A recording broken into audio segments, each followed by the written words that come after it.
unlimited fishball, unlimited kikiam, unlimited hotdog, unlimited tokwa, kwek-kwek, at masarap na sausawan.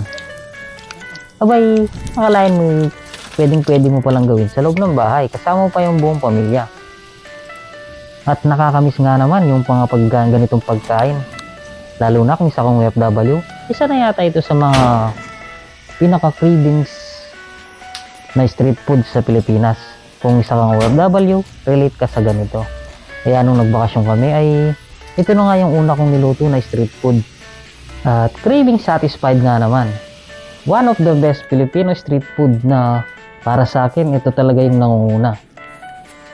Tapos ako lang ba yung paghaluin ko yung sweet and spicy sauce tapos haluan mo ng suka na maraming sibuyas at pipino.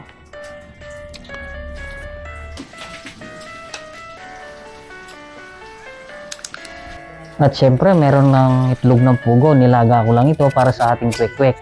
Tapos hindi mawawala yung ating inumin, meron tayong malamig na buko. Para sa ating kwek-kwek naman ay naglagay lang ako dito ng harina, tapos baking powder, konting asin, tapos konting paminta. Tapos lagyan natin ng annatto powder or aswete powder para mas maganda yung kulay. Sa tubig naman ay tinansya ko lang ito, yung hindi malapot at hindi rin malabnaw. Yung saktong-sakto lang, ayan, ganyan sa video. Tapos sa sauce naman, naglagay lang ako ng harina, tubig.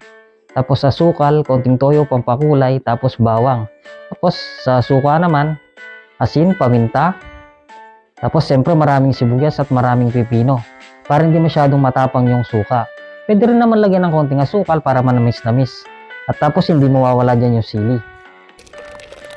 At sa sauce naman ay hindi ko na sinali yung sili. Nag-separate na lang ako dahil may mga kasama sa bahay na hindi pwede sa manghang. So, hindi ko na niluto yung sili. At syempre, umpisa na natin yung pagprito. Inuna ko mong pinirito dito yung kwek-kwek. Para mamaya is mabilis lang pagkaluto kasi ng mga kikiam, fishball, squid ball, chicken balls, ganon. Ito, medyo may katagalan pa. So, inuna ko na itong kwek-kwek at saka yung itlog na malaki o itlog ng manok.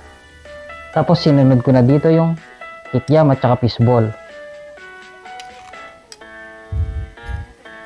Tingnan mo, nagpiprito parang si Manong lang dyan sa may kanto, di ba? Isa nga ito sa mga namimiss ko kapag nasa ibang bansa. Yung mga ganitong klase ng street food ay nakakapaglaway nga naman talaga.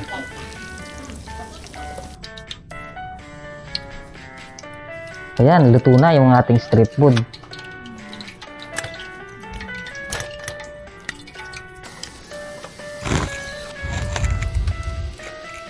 At syempre, kukuha na tayo. Lalagyan lang natin ng sauce. Tapos, haluin natin yung suka.